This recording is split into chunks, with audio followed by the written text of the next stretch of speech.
આજે આપણે જોઈશું બે વિદ્યુતભારોના તંત્રની સ્થિતિ ઉર્જાનું સૂત્ર અને એના પછીની થિયરી આવશે ત્રણ વિદ્યુતભારોના તંત્રની સ્થિતિ ઉર્જાનું સૂત્ર.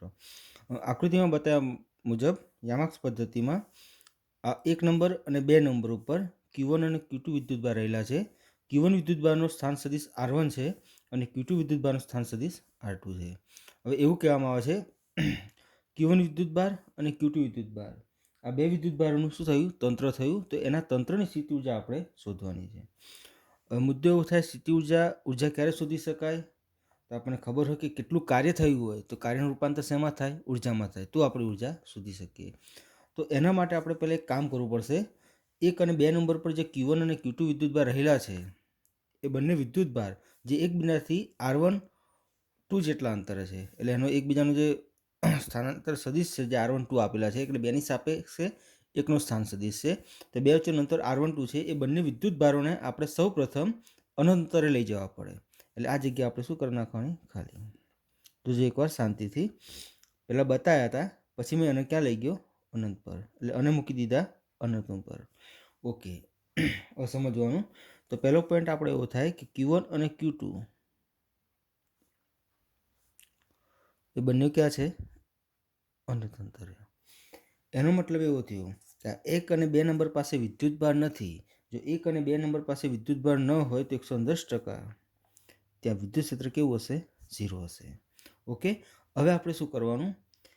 પહેલાં એક વિદ્યુતભારને Q1 વિદ્યુતભારને 1 ઉપર લાવવાનું, એનું કેટલું કાર્ય થાય છે એ શોધવાનું. પછી Q2 વિદ્યુતભારને 2 ઉપર લાવવાનું, એનું કેટલું કાર્ય થાય છે એ શોધવાનું. અને બંને કાર્યનો સરવાળો કરવાનો, અને જે સરવાળો આવે એને કુલ કાર્ય કહે છે, અને એ કુલ કાર્યને આપણે શું કહીશું? સ્થિતિ ઉર્જા કહીશું. ઓકે, સિમ્પલ થિયરી છે. તો આપણે સૌ પ્રથમ એવું કીધું મેં, આ બંને વિદ્યુતભારને અનંતરે આપણે લીધા છે. ઓકે, અહીંયા કોઈ જાતનું વિદ્યુત ક્ષેત્ર નથી. જો કોઈ જાતનું વિદ્યુત ક્ષેત્ર ન હોય તો Q1 વિદ્યુતભારને એક નંબરના બિંદુએ Q1 વિદ્યુતભારને R1 સ્થાન સદિશ ધરાવતા બિંદુએ લાવવા માટે કરવું પડતું કાર્ય 110% શું થશે? 0 થશે. એટલે એનો મતલબ એવો થાય Q1 વિદ્યુતભારને 1 નંબર ઉપર લાવવું પડશે. 1 નંબર ઉપર લાવીશું ત્યારે કોઈ જાતનું કાર્ય કરવું પડે નહીં. એનો મતલબ એવો થયો કે W1 શું આવશે? 0 આવશે. એટલે એનો મતલબ એવો થયો કે અનંત અંતરેથી 1ને લાવવા માટે કરવું પડતું કાર્ય Q1 માટે W1 બરાબર શું થશે? 0 થશે. અને આપણે 1 નંબર આપી દઈએ. ઓકે, ચલો હવે આ વિદ્યુતભાર છે એ વિદ્યુતભાર ક્યાં આવી ગયો? Q1 ઉપર. ઓકે, હવે 110% વિદ્યુત ક્ષેત્ર મળશે. શું મળશે? વિદ્યુત ક્ષેત્ર મળશે. હવે સમજવાનું એકવાર શાંતિથી. હવે Q2 વિદ્યુતભારને 2 નંબર ઉપર આપણે લાવવો હોય તો હવે તો અહીંયા વિદ્યુત ક્ષેત્ર આવી ગયું. એટલે 110% શું કરવું પડે? કાર્ય કરવું પડે. કાર્યનું સૂત્ર આવું છે, W Q × V છે.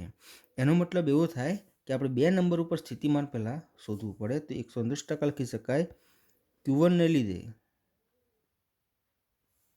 2 પર સ્થિતિમાન. કોના લીધે સ્થિતિમાન? Q1 ને લીધે 2 ઉપર સ્થિતિમાન. તો સ્થિતિમાનનું સૂત્ર V = KQ/R થાય, અથવા તો 1/4πε0 × Q થાય. ઓકે, Q/R થાય. તો V = 1/4πε0 કયા નંબર પાસે? V2 પાસે. કોના દ્વારા? Q1 વડે. તો લખાશે Q1 અપોન, બોલો આ ડિસ્ટન્સ કેટલું છે? તો R12 છે. એ લખાશે R12. હવે અને આપી દો 2 નંબર. ઓકે, કે આ જે બિંદુ છે બિંદુએ સ્થિતિમાન કેટલું છે? 1/4πε0 Q1/R12. હવે Q2 વિદ્યુતભારને અહીં લાવવા માટે કરવું પડતું કાર્ય કેટલું થશે? તો કોને લાવવાનું છે? Q2 ને. ક્યાં લાવવાનું છે? 2 નંબરના બિંદુએ. ત્યાં સ્થિતિમાન કેટલું છે? V2 છે. તો અમે લખ્યું W = Q × V. એના આધારે W2 = Q2 × શું થશે? V2 થશે. તો Q2 ના Q2 લખીશું. V2 બરાબર લખાશે 1/4πε0 Q1 શું થશે? R12. એનો મતલબ એવો થાય કે 1/4πε0 આપણે આગળ લઈએ, Q1 Q2 છેદમાં થશે R12. તો આ થયું વર્ગ 2 થયું. ઓકે, એનો મતલબ એવો થયો કે આ Q2 વિદ્યુતભાર પણ અહીં આવી ગયો. મેં તમને શું કીધું? એકને લાવવાનું, એના માટે કરવું પડતું કાર્ય. બીજાને લાવવાનો, એના માટે કરવું પડતું કાર્ય. બંનેનો સરવાળો કરો તો 110% આપણે કુલ કાર્ય મળી જાય. તો W1 અને W2 આપણે મળી ગયા છે. કુલ કાર્ય આપણે શોધીશું. તો કુલ કાર્ય W ઇઝ ઇક્વલ ટુ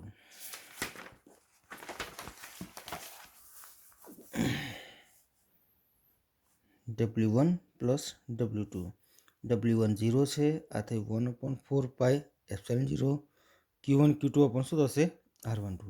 એનો મતલબ થાય કે work is equal to 1/4πε0 Q1 Q2 upon શું થશે R12. હવે કાર્ય છે ને આપણે 110% શું કહીશું ઉર્જા કહીશું. તો W ની જગ્યાએ U લખી શકાય. U બરાબર લખાશે 1/4πε0 Q1 Q2 અપોન શું થશે R12. Okay, ready.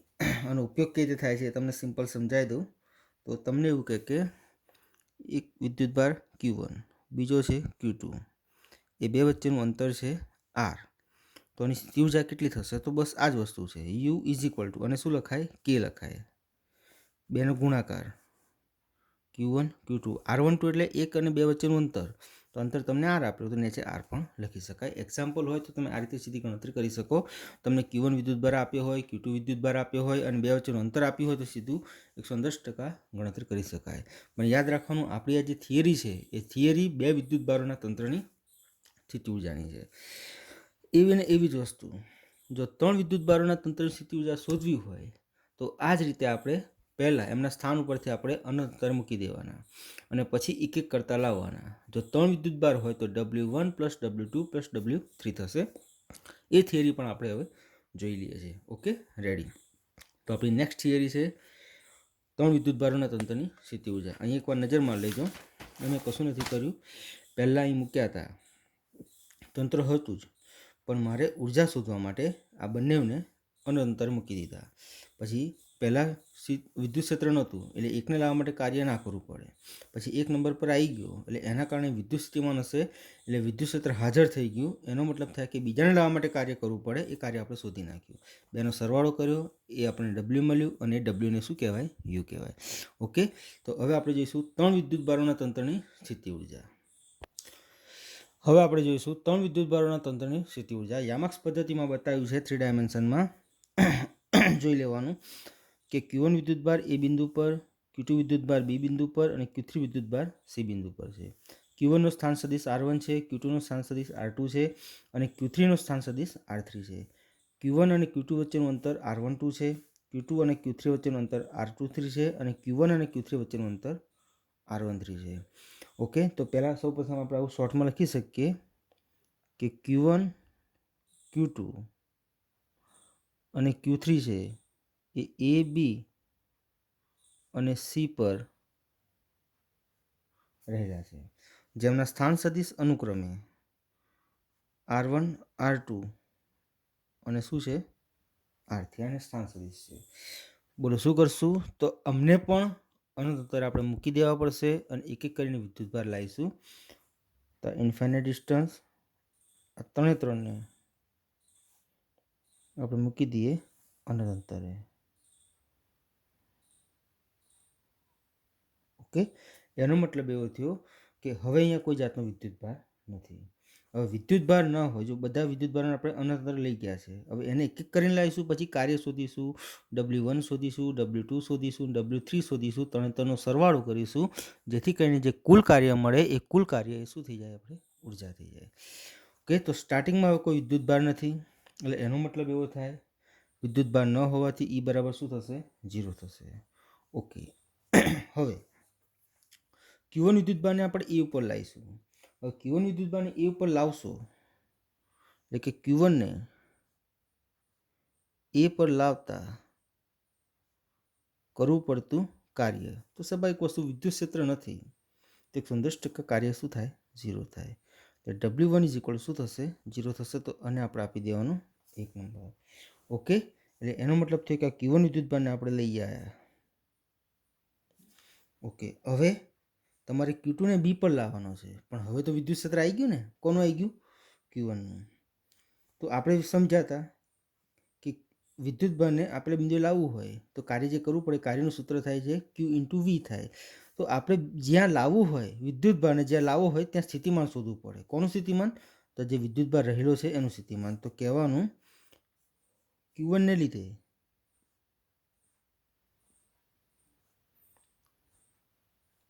બી પર વિદ્યુત સ્થિતિમાન. ઓકે, તો લખી શકાય વીબી ઇઝ ઇક્વલ ટુ, સૂત્ર છે 1/4πε0. કોને લીધે છે? Q1 ને લીધે. તો 1 અને 2 વચ્ચેનું અંતર જુઓ, એક એ અને બી વચ્ચેનું અંતર શું છે? R12. તો આવું લખી શકાય. ઓકે, અને આપી દો 2 નંબર. હવે તમે અને અહીં લાવશો ને કાર્ય કેટલું થાય શોધી શકાય. તો કહેવાનું Q2 ને બી પર લાવતા કરવું પડતું કાર્ય. તો લખાશે W2 ઇઝ ઇક્વલ ટુ, કોને લાવવાનો? Q2 ને. ક્યાં લાવવાનો? બી પર. એટલે અહીંયા V2 નથી, આપણે બી નામ આપ્યું છે, તો Q2 ઇન્ટુ શું થશે? VB. તો લખી શકાશે, ચલો VB શું છે? તો 1/4πε0 છે ને, તો 1/4πε0 Q1 અપોન R12, અને Q2 લખવાના બાકી છે, તો 110% આ રીતે લખી શકાય. તો આ મળી ગયું આપણને બીજા વિદ્યુતભારને લાવવા માટે કરવું પડતું કાર્ય, જેને 3 નંબર આપણે આપી દઈશું. એ કહી શકાય આ Q2 વિદ્યુતભાર છે એ પણ બી પર આવી ગયો. ઓકે, હવે તો વિદ્યુતભાર વધ્યો, 110% વિદ્યુત ક્ષેત્ર સી પાસે વધી જાય, અને સી પાસે સ્થિતિમાન પણ વધી જાય. તો હવે ત્રીજા વિદ્યુતભારને સી પાસે લાવવો હોય, તો 110% સી પાસે સ્થિતિમાન કોના વડે શોધવાનું? Q1 વડે. અને બીજું કોના વડે શોધવાનું? Q2 વડે. એ સી પાસે આપણે કુલ સ્થિતિમાન શોધવું પડે, કારણ કે પહેલાં તો અહીં કેવું Q1 એકલો હતો, એટલે બી પાસે સ્થિતિમાન ખાલી Q1 નું જ મળે. પણ હવે તો Q2 પણ આવી ગયો ને, તો સી પાસે સ્થિતિમાન આપણે શોધવાનું ને W3 શોધવા માટે. તો સી પાસે જે સ્થિતિમાન શોધીશું એ Q1 ને લીધે અને Q2 ને લીધે શોધવાનું. સી પાસે કુલ સ્થિતિમાન એટલે Q1 ને કારણે સ્થિતિમાન વત્તા કોના કારણે સ્થિતિમાન થશે? Q2 ના લીધે. ઓકે, તો હવે આપણો ત્રીજો મુદ્દો થશે સી પાસે કુલ સ્થિતિમાન.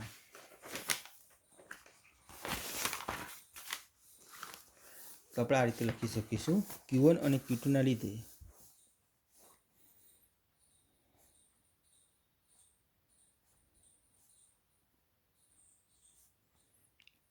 સી પાસે સ્થિતિમાન. તો VC ઇઝ ઇક્વલ ટુ, પહેલાં કોને લીધે લખું છું? Q1 ને લીધે. 1/4πε0 Q1 ને લીધે. હવે 1 અને 3 વચ્ચેનું અંતર, એટલે એ અને સી વચ્ચેનું અંતર શું લખ્યું છે મેં? R13. જોઈ લેજો એકવાર, 1 અને સી વચ્ચેનું અંતર R13 છે, અને 2 અને એટલે બી અને સી વચ્ચેનું અંતર R23 છે, એટલે આપણે લખીશું R13. હવે Q2 ના લીધે, તો 1/4πε0 Q2 અપોન અંતર કેટલું છે? R23. ઓકે, તો આને આપણે નામ આપી દઈશું 4 નંબર. હવે Q3 ને સી પર લાવતા કરવું પડતું કાર્ય. ઓકે, જોઈ લેજો એકવાર. તો W3 ઇઝ ઇક્વલ ટુ શું લખાશે? Q3 ઇન્ટુ VC લખાશે. ઓકે, આ Q3 ના Q3 લખીશું, અને VC તો શું લખ્યું છે આપણે? 1/4 કૌંસમાં રાખીશું Q1 R13 વત્તા 1/4πε0 Q2 R23. એનું સાદુરૂપ જરીક આપી દઈએ, તો Q3 ને અંદર ગુણી નાખીએ, તો 1/4πε0 Q1 Q3 R13 1/4πε0 Q2 Q3 R23. Okay, આ શું થયું? વર્ગ 3 થયું, અને આપી દેવાનું 5 નંબર. ટૂંકમાં કહી શકાય કે 3 વિદ્યુતભારો જે અનંતરે હતા એ A, B અને C પર આવી ગયા છે. ઓકે, હવે શું કરવાનું? તો જેમ અહીં આપણે કર્યું હતું, W બરાબર W1 પ્લસ W2 બે જતા વિદ્યુતભાર, અહીં 3 વિદ્યુતભાર છે, તો હવે આપણે લખીશું કે કુલ કાર્ય W ઇઝ ઇક્વલ ટુ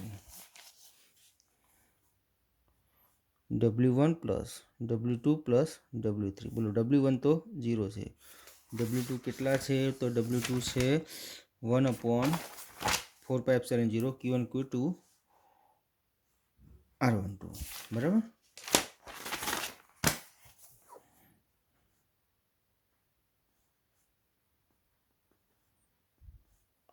ચલો, W3 કેટલા છે? તો 1/4πε0 Q1 Q3 R13 વત્તા 1/4πε0 Q2 Q3 R23.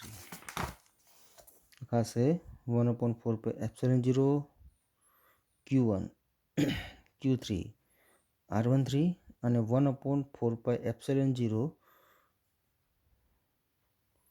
Q2 Q3 R23. વ્યવસ્થિત લખી નાખો તો આ રીતે લખી શકાય કે 1/4πε0 Q1 Q2 R12 વત્તા 1/4πε0 Q1 Q3 R13 વત્તા 1/4πε0 Q2 Q3 શું થશે R23. ઓકે, આ થઈ ગયું આપણે કુલ કાર્ય, જેને નામ આપી દેવાનું નંબર સમીકરણ 6. પણ કાર્યને શું કહેવાય? ઉર્જા કહેવાય. એટલે એનો મતલબ એવું થાય કે વર્ક ઇઝ ઇક્વલ યુ લખી શકાય.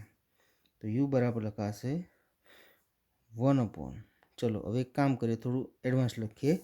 તો આમાં 3માંથી 1/4πε0 કોમન નીકળશે.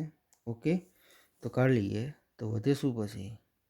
Q1 Q2 R12 Q1 Q3 R13 અને Q2 Q3 શું થશે R23. ઓકે, ટૂંકમાં કહી શકાય કે 2 વિદ્યુતભારોના તંત્ર સ્થિતિ ઉર્જા શોધવી હોય તો પણ શોધી શકાય છે, 3 વિદ્યુતભારોના તંત્ર સ્થિતિ ઉર્જા શોધવી હોય તો પણ શોધી શકાય છે. ટૂંકમાં જેટલા વિદ્યુતભાર લાવો એ દરેક વિદ્યુતભારને લાવવા માટે કરવું પડતું કાર્ય છે. એ કાર્યનો ટોટલ સરવાળો કરશો તો આપણને કુલ કાર્ય મળશે અને એ કુલ કાર્યને શું કહીએ છીએ? આપણે ઉર્જા કહીએ છીએ. Okay, ready. તો આજે આપણે 2 થિયરી સમજી ગયા છે અને 110% જોઈ લેજો, બરાબર, જેથી કરીને શું થાય, ખ્યાલ આવી શકે. અને આપણે સ્ક્રીન ફોટો પાડીને મોકલો, જેથી જે આપણે જે નોટ્સ તમે બનાવી હોય એમાં પણ તમે લખી શકો છો. ઓકે, લગભગ કાલે આપણે ઉદાહરણ જોઈ લઈશું. Okay, ready.